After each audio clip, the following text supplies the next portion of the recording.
नमस्कार, आदाब, सत श्री अकाल। आप सभी का तहे दिल से स्वागत है प्रोग्राम कम्युनिटी कलर्स पर।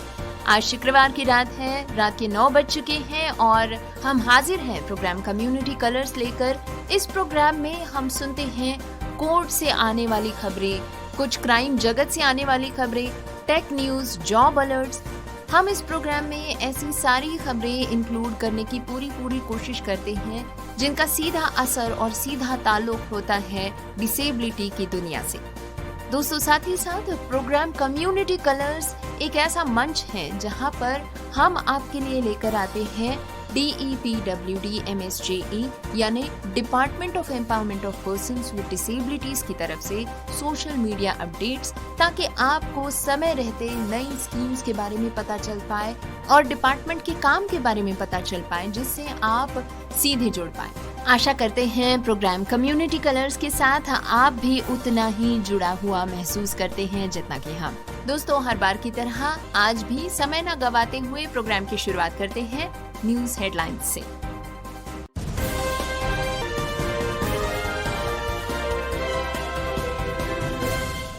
ये अभिव्यक्ति की आजादी नहीं, सुप्रीम कोर्ट ने खिंचाई की समय रैना पर शो में विकलांगों का मजाक उड़ाने का आरोप, माफी मांगने को कहा। पंजाब सरकार दे रही है कर्मचारियों को नाइट ड्यूटी से छुट्टी। पूर्व न्यायाधीश चंद्रचूड़ के समावेशन के आह्वान से सरकार को तत्काल कार्रवाई करने के लिए किया गया प्रेरित। स्टेम शिक्षा में दिव्यांग छात्रों के समावेशन की मांग। पलामू के दिव्यांग खिलाड़ी राजेश कुमार मेहता ने जीता भारत के लिए गोल्ड मेडल। पैरालंपिक क्रिकेट के लिए महावीर का हुआ चयन, सब्जी बेचकर पूरा कर रहे हैं सपना। सुनेंगे 5 इंटरनेशनल न्यूज जो कि सीधे केंद्रित है विकलांगता क्षेत्र पर।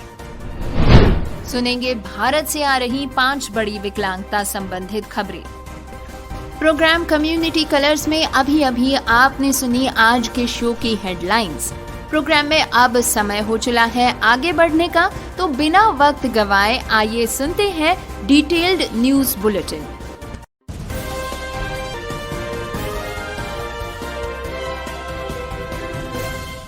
दोस्तों, प्रोग्राम की शुरुआत में सुनते हैं समय रैना केस पर एक अपडेट। सुप्रीम कोर्ट ने समय रैना समेत 5 सोशल मीडिया इन्फ्लुएंसर्स को दिव्यांगजनों का मजाक उड़ाने के लिए सार्वजनिक रूप से माफी मांगने के निर्देश दिए हैं। ये निर्देश स्पाइनल मस्कुलर एट्रोफी और विजुअल इम्पेयरमेंट से पीड़ित लोगों का मजाक उड़ाने के आरोपों के बाद दिया गया है। कोर्ट ने जोर देकर कहा है कि अभिव्यक्ति की स्वतंत्रता गरिमा के अधिकार का उल्लंघन नहीं कर सकती, और साथ ही साथ कोर्ट ने कहा कि दंड पर आगे के फैसले के बाद तय किया जाएगा। ये अभिव्यक्ति की स्वतंत्रता नहीं है। सुप्रीम कोर्ट ने सोमवार को इंडियाज गॉट टैलेंट के होस्ट समय रैना समेत 5 सोशल मीडिया प्रभावितों को दिव्यांगजनों का मजाक उड़ाने के लिए सार्वजनिक रूप से माफी मांगने का निर्देश दिया। शीर्ष अदालत ने कहा कि अभिव्यक्ति की स्वतंत्रता दूसरे समुदाय की भावनाओं को ठेस पहुंचाने वाले व्यावसायिक भाषणों पर लागू नहीं हो सकती। अदालत ने केंद्र से दिव्यांगजनों, महिलाओं, बच्चों और वरिष्ठ नागरिकों का अपमान करने या उनका उपहास करने वाले भाषणों पर अंकुश लगाने के लिए सोशल मीडिया के लिए दिशा निर्देश बनाने को कहा। दोस्तों, साथ ही साथ आपको बता दें कि इस समय में समय रैना भारत में अब शानदार वापसी करने की प्लानिंग कर रहे हैं। उनका एक टूर है जिसका नाम है स्टिल अलाइव एंड अनफिल्टर्ड। इस टूर के 1 घंटे में 40,000 टिकट्स बिक गए हैं। केस के अपडेट पर आपको फिर से ले चलते हैं। शीर्ष अदालत ने कहा कि दिव्यांगजनों को निशाना बनाने के लिए समय रैना समेत सोशल मीडिया प्रभावितों पर जुर्माना भी लगाया जाएगा।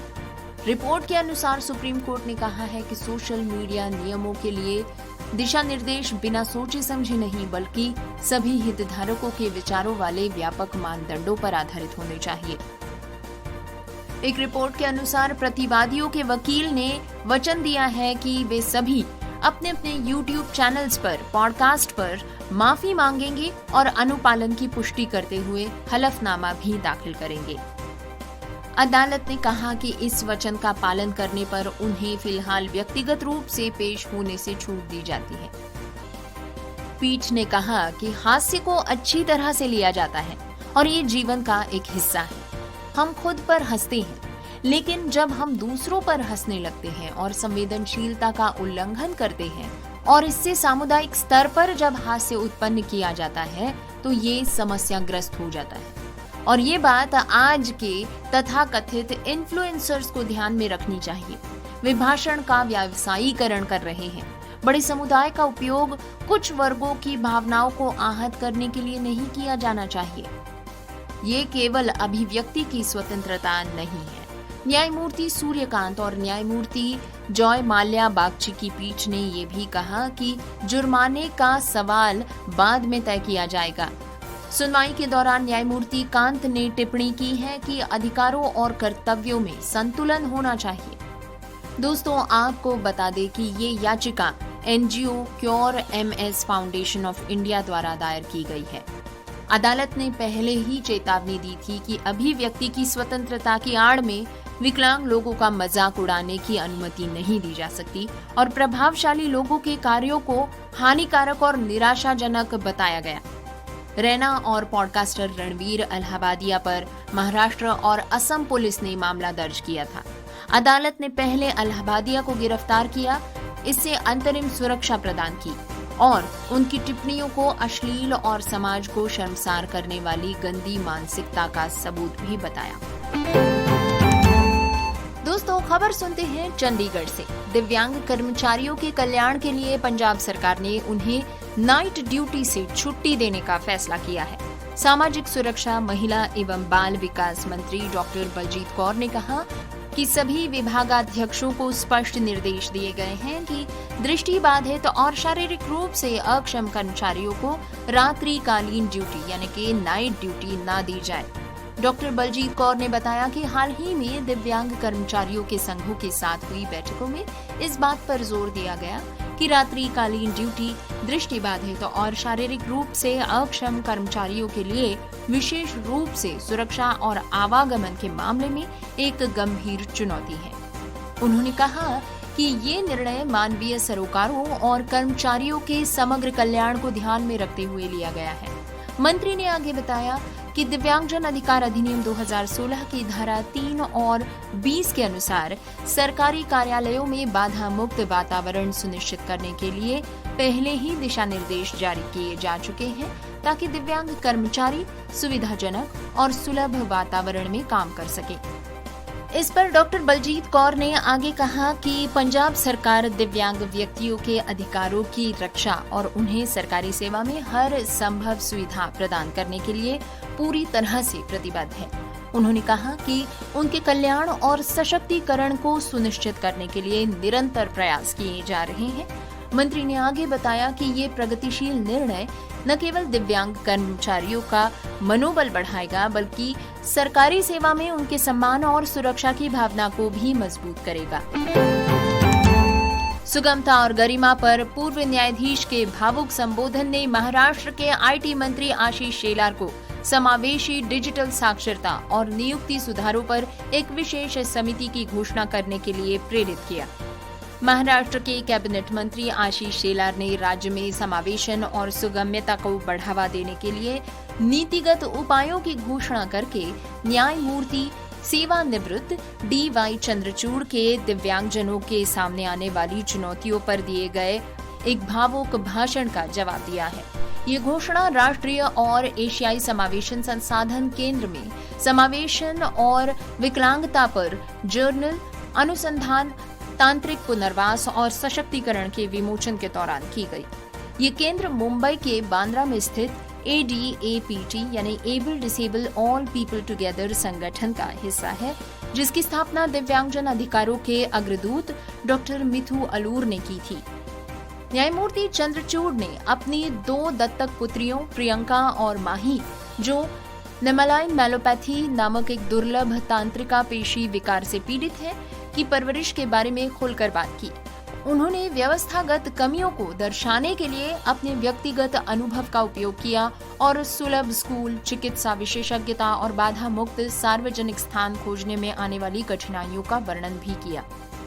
उन्होंने कहा कि हर सार्वजनिक स्थान एक दुर्गमता को दर्शाता है। हमें अपनी जिंदगी उनके जरूरतों के इर्द गिर्द बनानी होगी।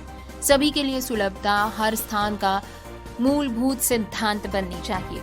उन्होंने गरिमा और समानता सुनिश्चित करने के लिए तत्काल संरचनात्मक परिवर्तनों का आह्वान किया। संवैधानिक सिद्धांतों का हवाला देते हुए न्यायमूर्ति चंद्रचूड़ ने जोर देकर कहा कि समावेशन एक मौलिक अधिकार है, दान नहीं। हमारे संविधान की इमारत 3 स्तंभों पर टिकी है: स्वतंत्रता, समानता और बंधुत्व, जिनमें से प्रत्येक मानवीय गरिमा से अविभाज्य रूप से जुड़ा हुआ है।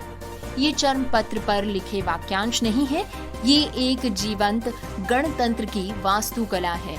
उन्होंने आगे कहा कि शक्ति का सबसे शुद्ध रूप दूसरों की देखभाल करने की क्षमता है। गरिमा एक अमूर्त इच्छा से कहीं अधिक है।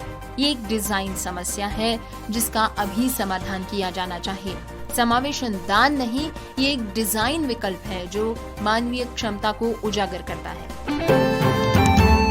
दोस्तों, सुनते हैं स्टेम शिक्षा में दिव्यांग छात्रों के समावेशन पर एक रिपोर्ट। अब स्टेम शिक्षा में दिव्यांग छात्रों के समावेशन की मांग की जा रही है।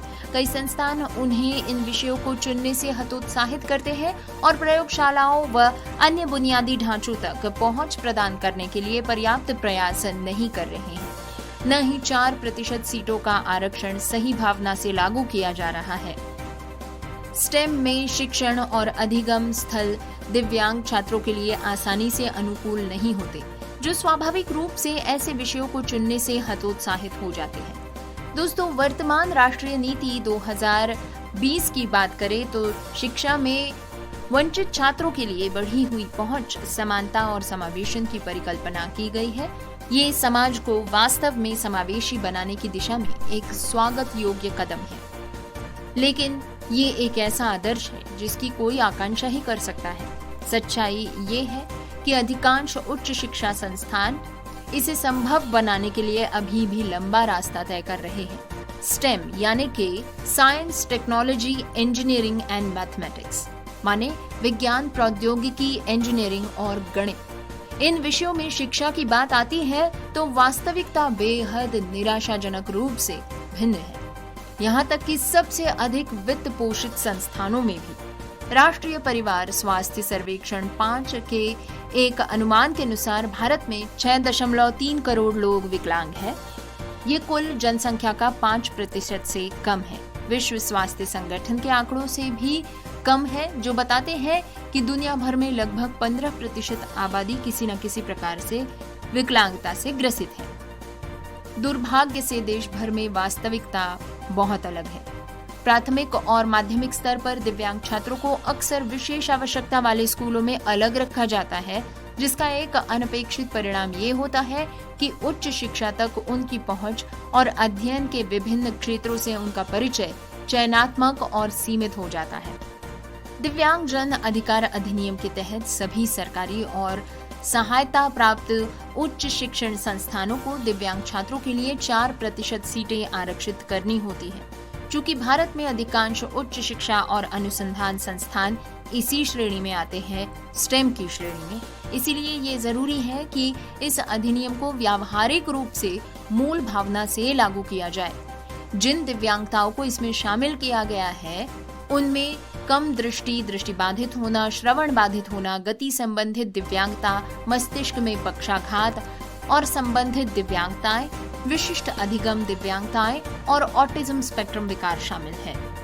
वर्तमान में ऐसे बहुत ही कम संस्थान हैं जहां आवश्यकता पूरी हो सकती है, और जहां भी संस्थागत रूप से ये पूरी होती है वहां अधिकतर सूक्ष्म स्तर पर अर्थात विभिन्न विभागों में ये नहीं किया जाता है। दरअसल ज्यादातर विकलांग छात्रों को तथाकथित क्षैतिज कोटे के जरिए प्रवेश मिल रहा है। विकलांग छात्रों के लिए विशेष रूप से सीटें आरक्षित नहीं होती और अक्सर इसीलिए उन्हें विज्ञान विषयों से हतोत्साहित कर दिया जाता है, क्योंकि अन्य छात्रों के लिए सीटों की संख्या कम हो जाएगी। दोस्तों, अब बारी है एनएफबी की तरफ से आती हुई जॉब अलर्ट सुनने की। इन संस्थाओं ने दृष्टिबाधित यानी VI अभ्यर्थियों के लिए आरक्षित रिक्तियां जारी की हैं। इच्छुक उम्मीदवार संबंधित अंतिम तिथि तक ऑनलाइन रूप से आवेदन कर सकते हैं। पहली अपडेट आती है बैंक ऑफ महाराष्ट्र से। यहाँ पर 500 जर्नलिस्ट ऑफिसर्स की भर्ती में वीआई के लिए 5 रिक्तियां आरक्षित की गई है। आवेदन की अंतिम तिथि है 30 अगस्त 2025। अधिक जानकारी के लिए कृपया विजिट करें www.bankofmaharashtra.in पर। याद रहे, अधिक जानकारी के लिए विजिट करें www.bankofmaharashtra.in पर। अगली रिक्ति है केंद्रीय आयुर्वेद अनुसंधान परिषद की CCRAS की, यानी कि central council for research in Ayurvedic sciences. यहाँ पर 394 पद हैं, जिसमें शामिल है ग्रुप ए में अनुसंधान अधिकारी, ग्रुप बी सी में LDC, स्टेनोग्राफर आदि की भर्ती। इनमें वीआई के लिए 2 रिक्तियां आरक्षित की गई है। आवेदन की अंतिम तिथि 31 अगस्त 2025। अधिक जानकारी के लिए विजिट करें www.ccras.nic.in। New India insurance company limited की तरफ से 550 प्रशासनिक अधिकारियों की भर्ती में वीआई के लिए 6 रिक्तियां आरक्षित की गई हैं। आवेदन की अंतिम तिथि 30 अगस्त 2025। अधिक जानकारी के लिए प्लीज लॉग ऑन करें www.newindia.co.in पर। याद रहे, www.newindia.co.in पर। इसके बाद इंटर्नशिप के लिए आवेदन आमंत्रित किए जाते हैं पॉलिटिक्स एंड डिसेबिलिटी फोरम की तरफ से। ये आवेदन सितंबर 2025 के लिए राजनीति और विकलांगता मंच की तरफ से इंटर्नशिप के आवेदन हैं। इसके कार्य में संभावित रूप में शामिल होंगे 2027 की जनगणना और विकलांगता गणना से संबंधित विकास पर नजर रखना, UDID विशिष्ट विकलांगता पहचान पत्र परियोजना का अध्ययन करना, विकलांगता पर संसदीय आंकड़ों का विश्लेषण, आगामी कार्यक्रमों और सत्रों के लिए हितधारकों की भागीदारी का समर्थन, अन्य हितधारकों के सहयोग से चल रही शोध रिपोर्ट्स और चर्चा पत्रों में योगदान देना, इस क्षेत्र में नए विचारों की खोज और परीक्षण करना। दोस्तों, ये इंटर्नशिप दूरस्थ यानी कि रिमोट माध्यम से की जाएगी, जिसमें कि विकलांग व्यक्तियों को प्राथमिकता दी जाएगी। आपको यदि इसमें रुचि हो तो कृपया अपना बायोडेटा, अपनी रुचि के बारे में एक संक्षिप्त नोट आप politicsandDisability@gmail.com पर 31 अगस्त 2025 से पहले साझा करें। ईमेल आईडी एक बार फिर नोट कर लीजिए, politicsandDisability@gmail.com। इसके साथ ही एकांश ट्रस्ट की तरफ से एक बहुत ही इम्पोर्टेंट मैसेज है। इसमें बताया जाता है कि दृष्टिबाधित छात्रों के लिए अगला बैंकिंग प्रवेश ऑनलाइन बैच यानी कि banking entrance exam online batch for students with visual impairment शुरू होने जा रहा है 6 सितंबर 2025 से। कक्षाएं सप्ताह अंत में आयोजित की जाएंगी। इसमें शशि सर अपने अद्वितीय उत्साहवर्धक ज्ञानवर्धक तरीके से छात्रों को प्रशिक्षित करेंगे। कृपया अधिक जानकारी के लिए व्हाट्सएप पर आप संपर्क करें इस नंबर पर 9130199023 पर। आवेदन आप कर सकते हैं एकांश ट्रस्ट पुणे के नाम से। दोस्तों, न्यूज बुलेटिन इसी तरह जारी रहेगा, लेकिन एक छोटे से ब्रेक के बाद। क्या आपने कभी सोचा कि एक ऐसा डिजिटल भारत कैसा होगा जहां हर कोई, चाहे वो कोई भी हो, बिना रुकावट, बिना बाधा के जुड़ सके? जी हाँ, आ रहा है भारत का सबसे बड़ा digital accessibility event, inclusive India digital first powered by barrier break. तारीख 10 नवंबर 2025। जगह JW मैरियट, सहारा, मुंबई। यहाँ आपको मिलेगा सुनहरा अवसर, लीडर से सीखने का, इनोवेटर से जुड़ने का और साथ मिलकर एक समावेशी डिजिटल भविष्य बनाने का। तो देर किस बात की, अभी रजिस्टर कीजिए newshook.com/inclusive पर और पाए अर्ली बर्ड ऑफर। इस्तेमाल करिए code INCL20। Inclusive India digital first, जहाँ तकनीक और समावेश मिलकर बनाएंगे नया भारत।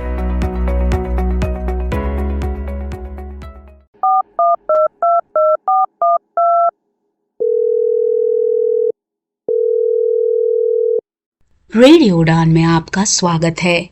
आज का शो है चौंक गए आप भी? आपने सही समझा। अब रेडियो उड़ान सुने फोन पर भी, वो भी बिना इंटरनेट के। कैसे? श्रवण ऑडियो लाइब्रेरी के साथ। डायल करें 0807117525 पर। इंस्ट्रक्शंस फॉलो करें और सुने आपका अपना फेवरेट शो रेडियो उड़ान, अ फ्लाइट ऑफ लाइफ, अब एक फोन कॉल दूर। Shravan Audio Library is an initiative by National Association for the Blind Delhi in association with United Way Delhi. Hidden voices की तरफ से आप सभी का स्वागत। हिडन वॉइसेस, एक दृष्टि एक आवाज, और इसने पूरे भारत में दृष्टिबाधित और आर्थिक रूप से विकलांग बच्चों और वयस्कों को किताबों की दुनिया खोलकर सशक्त बनाने के लिए 1000 से भी अधिक छिपी हुई आवाजों को मिलाया है। 28 अप्रैल 2019 को देवी कृष्णा द्वारा स्थापित और सुश्री मैत्री राजदेव द्वारा सह संस्थापित हिडन वॉइसेस एक अद्वितीय रीडिंग चैरिटी है। देवी एक अनुभवी मनोचिकित्सक और काउंसलर है और ह्यूमन रिसोर्स मैनेजमेंट की एक दक्ष प्रबंधक है। देवी ने पूरे भारत के विभिन्न भाषाओं के स्वयंसेवकों को दृष्टिबाधितों के लिए ऑडियो किताब पढ़ने और बनाने के लिए तैयार किया है। एक भागीदार के रूप में श्री सुधीश पी और इसके अध्यक्ष के रूप में सुश्री सिंसी थॉमस के साथ हिडन वॉइसेस के अब कुल 1500 से भी अधिक इन हाउस पाठक है और ये JNU, पुणे और दक्षिण भारत स्थित कई क्लबों से जुड़ा हुआ है, जिसके चलते अब हिडन वॉइसेस के पास 3000 से भी अधिक पाठक है।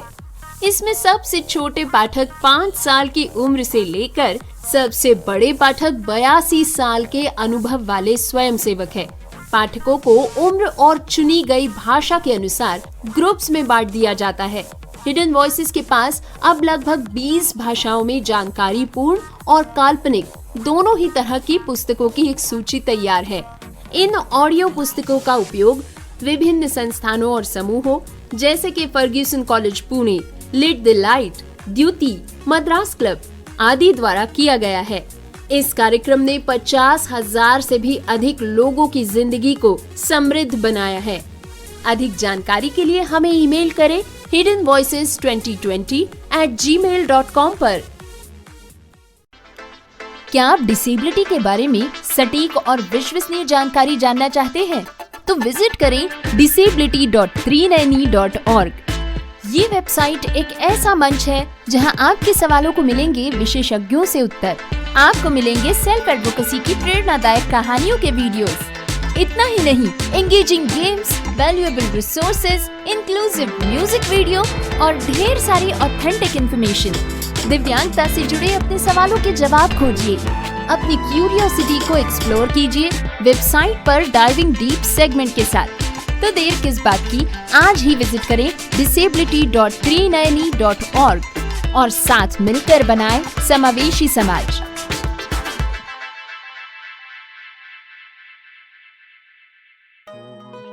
वैसे तो आपको हर चीज में प्रोटेक्शन चाहिए।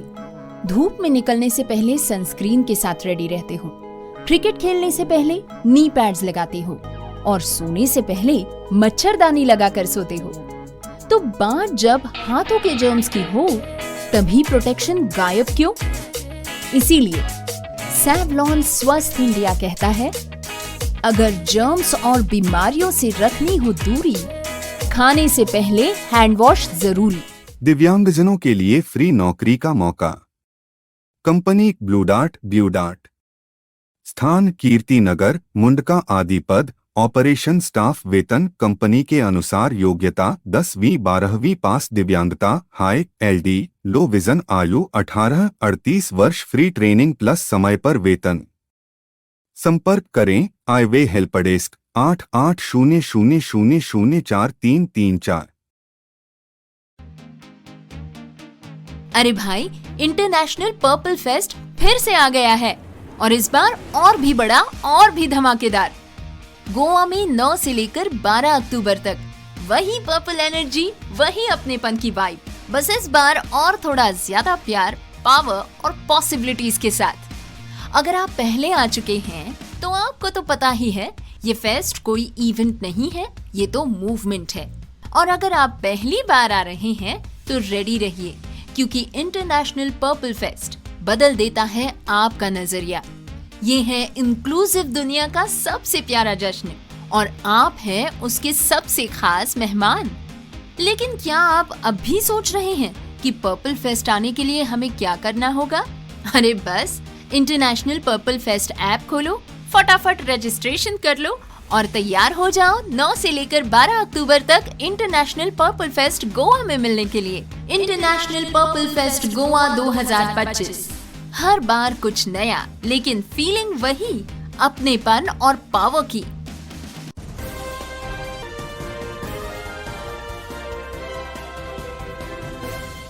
ब्रेक के बाद आप सभी का स्वागत है। न्यूज बुलेटिन जारी है, बढ़ते हैं अगली खबर की ओर।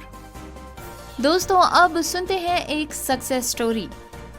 दोस्तों पलामू जिले के एक छोटे से गांव का बेटा राजेश कुमार मेहता, जो एक दिव्यांग खिलाड़ी हैं, उन्होंने अपने विपरीत हालातों को अपने जुनून के आगे झुकने के लिए मजबूर कर दिया। ये कहानी है राजेश कुमार मेहता की, एक दिव्यांग खिलाड़ी जिन्होंने बाधाओं को हराया, पूरे देश का नाम रोशन किया और इंटरनेशनल पैरा थ्रो बॉल प्रतियोगिता में गोल्ड मेडल अपने नाम किया है। लेकिन ये सफर इतना भी आसान नहीं था। खेलने का जुनून था, लेकिन जेब खाली थी। फिर भी हालात को लोहा मनवाते हुए गोल्ड मेडल तक, जीत तक पहुंच गए राजेश कुमार मेहता। पैरा गेम्स में नेशनल से लेकर इंटरनेशनल तक कई मेडल्स वे अपने नाम कर चुके हैं। आपको बता दें कि अंतर्राष्ट्रीय प्रतियोगिताओं में जाने के लिए उन्हें चंदा भी इकट्ठा करना पड़ा। गांव-गांव घूमकर, लोगों से मदद मांगकर उन्होंने वो किया जो शायद बहुत से लोग सोच भी नहीं सकते, क्योंकि राजेश मानते हैं कि जब ठान लिया जाए तो कोई रुकावट मायने नहीं रखती और खेल में शामिल होकर ही गोल्ड मेडल जीता। राजेश कुमार ने मीडिया को बताया कि वे बचपन से ही खेल में रुचि रखते थे। उन्होंने बचपन में ही अपना पैर गंवा दिया। वर्ष 2004 में स्कूल जाते समय ट्रक की चपेट में आने से वे दुर्घटनाग्रस्त हो गए थे, जिसके बाद एक पैर को उन्होंने गंवा दिया। हालांकि खेल में बचपन से ही उन्हें रुचि थी, लेकिन खेलने जाते समय लोगों द्वारा ताना दिया जाता था। मगर उन्होंने दिव्यांगता को समस्या नहीं समझा, एक पैर से ही प्रैक्टिस करना शुरू कर दिया। आज वे इंटरनेशनल मैचेस में गोल्ड जीत रहे हैं। उन्होंने बताया कि घर की माली हालत तो ठीक है, ऐसे में इंटरनेशनल गेम्स में शामिल होने के लिए पैसा नहीं है, जिसके लिए करीब 85,000 रुपए की जरूरत थी। घर की आर्थिक स्थिति ऐसी नहीं थी कि इतना पैसा मिल पाए, जिसके बाद उन्होंने चंदा इकट्ठा किया, जिसमें जिला प्रशासन का सहयोग मिला। तब जाकर उन्होंने इस खेल में हिस्सा लिया। दोस्तों एक बार फिर से आपको बता दें कि पलामू के इस दिव्यांग खिलाड़ी राजेश कुमार मेहता ने इंटरनेशनल पैरा थ्रो बॉल में गोल्ड मेडल जीत लिया है। दोस्तों खबर सुनते हैं झारखंड के बोकारो से। बोकारो जिले के चंदनक्यारी प्रखंड के रोहिणीगढ़ा गांव के दिव्यांग क्रिकेटर महावीर मोदी ने बड़ी उपलब्धि हासिल की है। उनका चयन भारत और श्रीलंका के बीच होने वाले इंटरनेशनल पैरालंपिक क्रिकेट टूर्नामेंट के लिए किया गया है। ये टूर्नामेंट 6 से लेकर 10 अक्टूबर तक श्रीलंका के कोलंबो में खेला जाएगा। उनकी इस उपलब्धि से पूरे चंदनक्यारी और बोकारो जिले में खुशी की लहर है। उन्होंने बताया कि उन्हें बचपन से ही क्रिकेट खेलने में गहरी रुचि थी। वे महेंद्र सिंह धोनी को अपना आदर्श मानते हैं। महावीर टीम में बतौर विकेट कीपर बल्लेबाज के रूप में खेलते हैं। उनका चयन पहली बार 2005 में स्टेट टीम के लिए हुआ था, जिसके बाद उन्होंने अपने खेल के प्रति जुनून को जारी रखा और दर्जनों जिला स्तरीय और स्टेट दिव्यांग क्रिकेट प्रतियोगिताओं में अपनी प्रतिभा दिखाई है। दोस्तों अब वक्त है भारत से आने वाली 5 ऐसी बड़ी खबरों को सुनने का जो कि जुड़ी हैं सीधे विकलांगता जगत से। पहली खबर है सार्वजनिक भवनों में बाधा रहित सुविधा अनिवार्य होने के बारे में। केंद्रीय सार्वजनिक कार्य विभाग CPWD ने अपने अंतर्गत आने वाले सभी सरकारी भवनों में व्हील चेयर, रैंप, सहायक शौचालय और दृष्टिबाधितों के लिए मार्गदर्शक पट्टियां लगाने का निर्देश दिया है। इस कदम से एक्सेसिबल इंडिया कैंपेन के लक्ष्य को बल मिल पाएगा। 2. कैंडिडेट्स की छांटनी पर सुप्रीम कोर्ट ने केंद्र से जवाब तलब किया। नेशनल डिफेंस एकेडमी यानी एनडीए और इंदिरा गांधी एकेडमी IMA के 500 से अधिक प्रशिक्षु कैंडिडेट्स जिन्होंने ट्रेनिंग के दौरान घायल होने पर मेडिकल रूप से रिटायर कर दिया गया था, उन्हें एक्स सर्विसमैन का दर्जा नहीं मिल पाया। सुप्रीम कोर्ट ने इस मामले में केंद्र सरकार को नोटिस जारी कर अब जवाब मांगा है। नीट 2025 के विकलांगता दिशा निर्देश सुप्रीम कोर्ट के निर्देशों से हटकर। दोस्तों, एक बहुत ही प्रसिद्ध न्यूज एजेंसी ने बताया है कि नीट 2025 के लिए जारी नियम 2018 के सुप्रीम कोर्ट के आदेशों के अनुरूप समावेशी प्रावधान नहीं रखते, जिससे कि 40% से अधिक दिव्यांगता वाले छात्रों को अनावश्यक बाधाओं का सामना करना पड़ रहा है। हाईकोर्ट ने विकलांग बैंक कर्मचारी को 5 साल बाद पदोन्नति का दिया आदेश।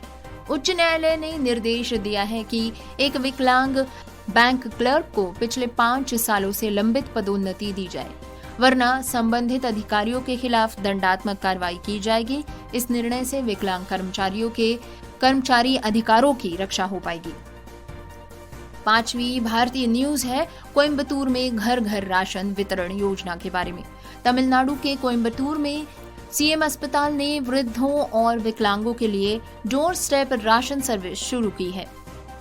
अब लाभार्थियों को बैंक पासबुक के माध्यम से सीधे उनके डोर स्टेप पर दरवाजे पर ही मुफ्त राशन किट मिल सकेगी। दोस्तों, कम्युनिटी कलर्स पर हम इन मुद्दों पर पैनी दृष्टि बनाए रखेंगे। आप बस सुनते रहिए community colours only on radio उड़ान, अ फ्लाइट ऑफ। दोस्तों, अब बारी है अंतरराष्ट्रीय खबरें सुनने का, जो कि विकलांगता क्षेत्र पर केंद्रित हैं। पहली खबर, प्रो पंजा लीग में श्रीनिवास बीवी को ऐतिहासिक जीत मिली। रोहतक रोडीज के श्रीनिवास बीवी ने स्पेशली एबल्ड श्रेणी में 10-0 से जीत दर्ज की है। ये प्रदर्शन न केवल खेल में समावेशन को बढ़ावा दे रहा है, बल्कि विकलांग एथलीट्स की क्षमता को उजागर करता है। F1 racing Alwin global community awards में विकलांगता पहल को सम्मान। नेदरलैंड्स की एक स्थानीय संस्था को बहुत बड़ा पुरस्कार मिला है, जिन्होंने मोटर स्पोर्ट्स इवेंट्स को विकलांग जनों के लिए सुलभ बनाया। तीसरी news, global disability inclusion report 2025 का विमोचन। यूनिसेफ और IDA द्वारा एक रिपोर्ट जारी की गई है जिसका नाम है ग्लोबल डिसेबिलिटी इंक्लूजन रिपोर्ट 2025। इसमें बताया गया है कि विकलांग जनों की बेरोजगारी से निम्न और मध्यम आय वाले देशों की GDP को 7% तक नुकसान हो रहा है। रिपोर्ट ने समावेशी शिक्षा, स्वास्थ्य और रोजगार पर जोर दिया है। चौथी न्यूज, अमेरिका में SSDI की तीसरी किस्त जारी। सोशल सिक्योरिटी डिसेबिलिटी इंश्योरेंस की तीसरी किश्त और यही अंतिम किश्त अगस्त में जारी की गई। पात्र लाभार्थियों को 5,108 यूरोस तक की सहायता मिल पाई, जो कि जीवन यापन में बेहद अहम है। और हमारी आखिरी ग्लोबल न्यूज है विकलांगता लाभों के लिए नए प्रोटेक्शन प्रोग्राम के बारे में। द डिसेबिलिटी डाइजेस्ट ने एक नया बेनिफिट प्रोटेक्शन प्रोग्राम लॉन्च किया है, जो कि कंटिन्यूइंग डिसेबिलिटी रिव्यू CDR के दौरान कानूनी सहायता और लाभों की सुरक्षा सुनिश्चित करता है। दोस्तों, ये प्रोग्राम अमेरिका में लॉन्च हुआ है। द डिसेबिलिटी डाइजेस्ट ने SSDI यानी सोशल सिक्योरिटी डिसेबिलिटी इंश्योरेंस लाभार्थियों के लिए बेनिफिट प्रोटेक्शन प्रोग्राम लॉन्च किया। ये कंटिन्यूइंग डिसेबिलिटी रिव्यू CDR की प्रक्रिया के दौरान कानूनी सहायता और लाभों की निरंतरता सुनिश्चित करता है। ये प्रोग्राम लाभ रोक-टोक या कटौती की स्थिति में आपातकालीन कवर प्रदान करता है, नियमित लाभ पुनरावलोकन प्रदान करता है और CDR के दौरान आवश्यक संसाधन मुहैया कराकर लाभार्थियों को जोखिम से बचाता है। नमस्कार दोस्तों, आप सभी का फिर से एक बार प्रोग्राम कम्युनिटी कलर्स पर तहे दिल से स्वागत है। अब प्रोग्राम में बारी है दिव्यांग जन सशक्तिकरण विभाग से आ रही सोशल मीडिया अपडेट्स के बारे में जानने का। तो दोस्तों, इस बार की पहली पोस्ट में डिपार्टमेंट लिखते हैं कि मेघालय के शिलोंग में 27 अगस्त 2025 को आयोजित पर्पल फेयर 2025 का द्वितीय संस्करण दिव्यांग जन सशक्तिकरण का एक प्रेरक उत्सव बना। इस आयोजन का संयुक्त रूप से संचालन किया था department of empowerment of persons with disabilities MSJE के समग्र क्षेत्रीय केंद्र CRC शिलोंग और राज्य दिव्यांगजन आयुक्त कार्यालय द्वारा। इस अवसर पर कुल 687 प्रतिभागियों ने हिस्सा लिया, जिनमें के 325 दिव्यांगजन, उनके परिजन, देखभालकर्ता तथा विभिन्न स्वयंसेवी संगठन शामिल थे। कार्यक्रम के मुख्य अतिथि मेघालय सरकार के सामाजिक कल्याण मंत्री श्री पॉल लिंगदोह रहे। अपने संबोधन में उन्होंने दिव्यांगजनों के लिए समान अवसर, कौशल विकास, वित्तीय सहयोग और सुगम्य वातावरण पर विशेष जोर दिया। मेले में सहायक उपकरणों का प्रदर्शन, हस्तशिल्प और उत्पाद प्रदर्शनी, जागरूकता सत्र, सांस्कृतिक प्रस्तुतियां तथा समावेशी खेल गतिविधियां आयोजित की गईं, जिनसे प्रतिभा, आत्मविश्वास और एकजुटता का सशक्त संदेश सामने आया। शिलोंग में आयोजित पर्पल फेयर के द्वितीय संस्करण ने वास्तव में समावेश, गरिमा और समानता के संकल्प को मजबूत करते हुए मेघालय को एक सशक्त, न्यायपूर्ण और सुगम्य समाज की दिशा में आगे बढ़ने का मार्ग प्रशस्त किया। #पर्पलफेयर 2025। अपनी अगली पोस्ट के माध्यम से दिव्यांगजन सशक्तिकरण विभाग बताते हैं जागरूकता सृजन एवं प्रचार प्रसार योजना के बारे में। दिव्यांगजन सशक्तिकरण विभाग की जागरूकता सृजन एवं प्रचार प्रसार योजना दिव्यांगजनों तक कल्याणकारी योजनाओं व कार्यक्रमों की जानकारी पहुंचाने का माध्यम है। इसका उद्देश्य है ग्रामीण व दूर दराज क्षेत्रों में दिव्यांगता के प्रति संवेदनशीलता बढ़ाना, उसकी रोकथाम व शीघ्र पहचान को प्रोत्साहन देना, साथ ही रोजगार, कौशल विकास और रोजगार मेला जैसी पहलों को बढ़ावा देना। राष्ट्रीय स्तर पर आयोजित कार्यक्रमों व विशेष आयोजनों के लिए ये योजना समाज में व्यापक जागरूकता और भागीदारी सुनिश्चित करती है। #सशक्त दिव्यांग समर्थ भारत। दोस्तों, इसी के साथ एक रील साझा करते हुए दिव्यांगजन सशक्तिकरण विभाग ने इस पर लिखा है, जागरूकता सृजन प्रचार एवं प्रसार योजना दिव्यांगजनों के लिए कल्याणकारी योजनाओं व कार्यक्रमों की जानकारी देना, ग्रामीण व दूर दराज क्षेत्रों में जागरूकता और संवेदनशीलता फैलाना, रोजगार मेला व कौशल विकास की जानकारी प्रदान करना, विशेष दिवस व आयोजनों के माध्यम से सामाजिक भागीदारी करना, राष्ट्रीय जागरूकता कार्यक्रमों को सहयोग देना। लक्ष्य समावेशी और सशक्त समाज का निर्माण। अपनी अगली पोस्ट में दिव्या चैटबॉट के बारे में याद दिलाते हुए दिव्यांगजन सशक्तिकरण विभाग लिखते हैं, दिव्या चैटबॉट और वॉइस बॉट का परिचय। भारत भर में दिव्यांगजनों के लिए सरकारी योजनाओं, सहायता सेवाओं, लाभों और सुविधाओं की पूरी जानकारी प्राप्त करने के लिए एकल मंच है दिव्या चैटबॉट। इस चैटबॉट का व्हाट्सएप नंबर है 9646622622। याद रहे 9646622622।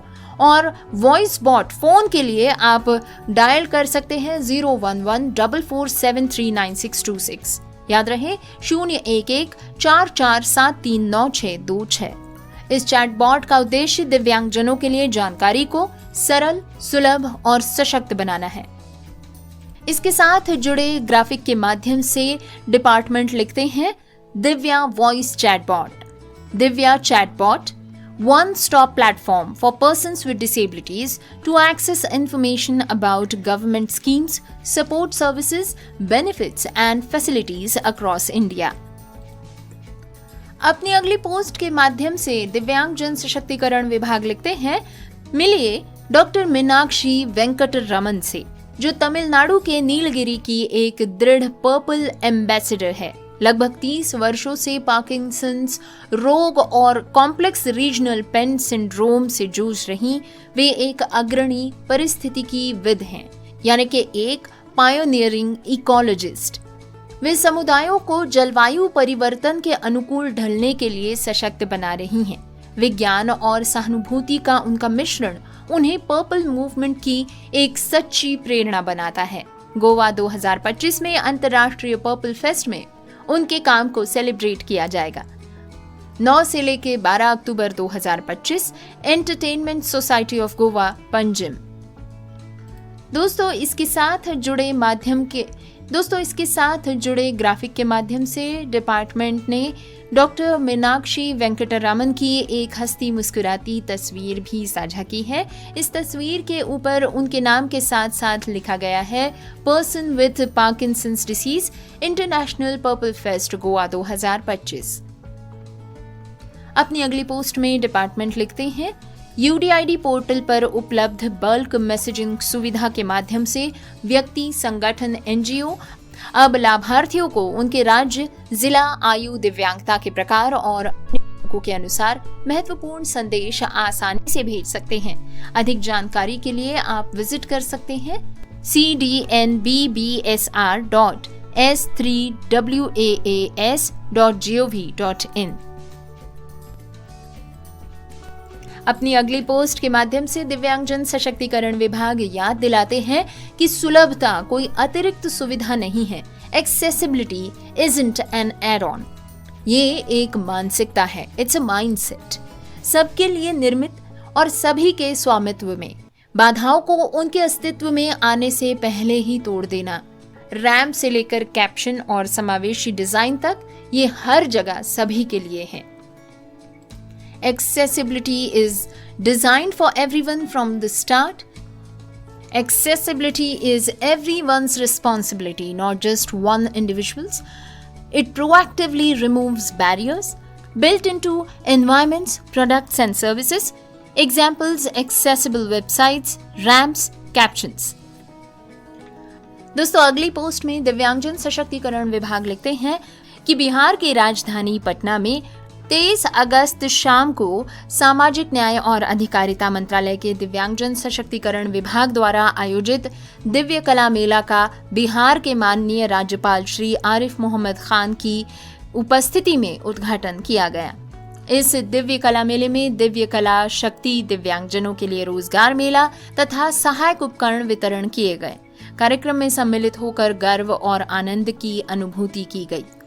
इस पोस्ट के माध्यम से डॉक्टर श्री वीरेंद्र कुमार लिखते हैं, संवेदनशील प्रधानमंत्री श्री नरेंद्र मोदी जी के विजन का स्मरण करवाते हुए मैंने कहा कि इसी के अनुरूप दिव्य कला मेला एवं दिव्य कला शक्ति मेला के माध्यम से दिव्यांग कामगारों, उद्यमियों और दिव्यांग प्रतिभावान कलाकारों के परिश्रम, कार्यक्षमता और प्रतिभा को एक बड़े मंच पर प्रोत्साहित कर उन्हें आत्मनिर्भर बनाना ही मुख्य लक्ष्य है।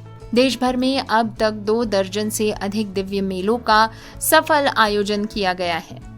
माननीय राज्यपाल आरिफ मोहम्मद खान जी ने इस दिव्य कला मेला को दिव्यांगजनों के कल्याण हेतु मील का पत्थर बताया। इस अवसर पर बिहार के समाज कल्याण मंत्री श्री मदन साहनी जी, विभिन्न जनप्रतिनिधियों और दिव्यांगजन सशक्तिकरण विभाग के वरिष्ठ अधिकारियों सहित कई स्थानीय प्रबुद्ध जन भी मौजूद थे। कार्यक्रम की कई तस्वीरें इस पोस्ट के साथ साझा की गई हैं, जिसमें पोडियम पर मंच पर कई अधिकारी अपनी बात रखते हुए नजर आते हैं। दीप प्रज्वलन के समय की तस्वीरें भी इसमें शामिल है। मान्यवरों के सम्मान की समय की तस्वीरें तथा दिव्यांग विद्यार्थियों की तरफ से किए गए कला प्रदर्शन की भी कई तस्वीरें इनमें शामिल है। इस कार्यक्रम को मिले प्रतिसाद के रूप में कार्यक्रम में शामिल हुए प्रतिभागियों की एक तस्वीर से पता चलता है कि कार्यक्रम में एक बड़ी संख्या में जनता उपस्थित रही। तो दोस्तों ये तो था आज का DEPWD MSJE social media updates section. आशा करते हैं कि इस सेक्शन के माध्यम से आपको ऐसी जानकारी जरूर मिल रही होगी जिससे कि आप अपडेटेड रह पाए और दिव्यांगता के क्षेत्र में हो रही जरूरी महत्वपूर्ण घटनाओं से आप परिचित रहें। कार्यक्रम में आज बस इतना ही, लेकिन जाते जाते सुनते जाइए आज के शो की हेडलाइंस।